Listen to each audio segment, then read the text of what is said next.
NEET परीक्षा को लेकर मामला सुप्रीम कोर्ट तक पहुंच गया है। सुनवाई से पहले ही एनटीए ने ग्रेस मार्क्स वाले परीक्षार्थियों को दोबारा परीक्षा देने का विकल्प दिया है, तो इसी के साथ में इस मामले में विपक्ष केंद्र सरकार पर हमलावर है।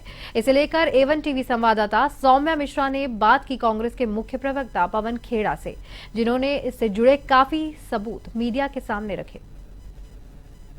रिजल्ट्स को लेकर लगातार देश भर में विरोध हो रहा है, क्योंकि जिस तरह से रिजल्ट्स सामने आए हैं उस पर सवाल ये उठ रहा है कि आखिर इतने बच्चों को ग्रेस मार्किंग देकर के पास कराना, और न सिर्फ पास कराना बल्कि 720 में से 720 नंबर देना, ये किस तरह से संभव हो सकता है। 67 बच्चे जो हैं वो 720 नंबर लेकर आए हैं और इस पर सवाल लगातार कांग्रेस पार्टी भाजपा पर उठा रही है। इसी सिलसिले में हमारे साथ बातचीत के लिए कांग्रेस के मुख्य प्रवक्ता पवन खेड़ा जी हमारे साथ हैं। सर, किस तरह से देखते हैं जो रिजल्ट सामने आए हैं और उस पर सुप्रीम कोर्ट ने जो फैसला दिया?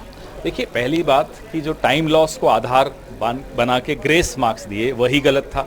वो आधार बनता ही नहीं कि जिस जजमेंट को इन्होंने कोर्ट किया ग्रेस मार्क्स देने के लिए, उस जजमेंट में स्पष्ट लिखा है कि इंजीनियरिंग और मेडिकल के बच्चों को पर ये लागू नहीं होता। फिर भी उन्हें दिया तो वो गैर कानूनी था। तो क्यों दिया, उसकी जाँच होनी चाहिए। 14 जून का रिजल्ट आप 4 जून को ला रहे हो, ये सोच कर कि चुनाव रिजल्ट्स में सब बिजी हैं, हो जाएगा काम। कुछ सेंटर्स ऐसे हैं जहां 720 में से 720 ज़्यादा लोगों को मिले हैं। ऐसे कई सेंटर्स हैं ऐसे, उन सब की जांच होनी चाहिए। उनका पूरा आंकड़े, उनके तथ्य, उनकी वीडियोग्राफी सार्वजनिक करनी चाहिए। ऐसे कितने बच्चे हैं और वो कौन से हैं जिन्होंने अपने राज्य से दूर के कोई सेंटर्स चुने और क्यों चुने, ये सब तथ्य सामने आने चाहिए। तभी आ सकते हैं जब सुप्रीम कोर्ट की देखरेख में जाँच हो। सुप्रीम कोर्ट ने साफ तौर पे जो कहा है कि 1,500 बच्चे जो हैं उनके री एग्जाम्स होंगे जिनको ग्रेडिंग मार्क्स मिले। मैं मानता हूं, वो तो सिर्फ एक एस्पेक्ट है इसका, एक मुद्दा है। और भी अनेक सवाल हैं, अनेक मुद्दे हैं। वो सब जवाब तभी मिलेंगे जब सुप्रीम कोर्ट की देखरेख में जांच होगी। सर, भाजपा पर तो सवाल उठ ही रहे हैं, क्योंकि सरकार किसी भी तरह का कोई भी स्टैंड नहीं ले रही है इसे लेकर के। साफ तौर पर अपना पद ग्रहण करते शिक्षा मंत्री कह देते हैं, नीट क्लीन चिट दे देते हैं एनटीए को, इसे लेकर कैसे दे सकते हैं? उनके पास सारे सवालों के जवाब हैं, तो सब जवाब सार्वजनिक करिए। उन तमाम सेंटर्स के डिटेल सामने करिए, कोचिंग सेंटर्स के डिटेल सामने लाइए। गोधरा में जो हुआ, जिसमें 60 करोड़ की डील हो रही थी, 12 करोड़ की लेन देन हो ही चुकी थी।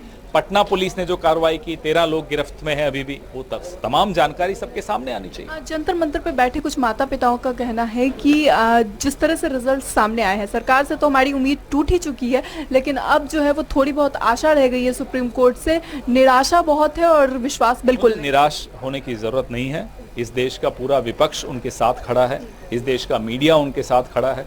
हम लोग सब इनकी आवाज़ उठाने के लिए ही यहाँ आए हैं।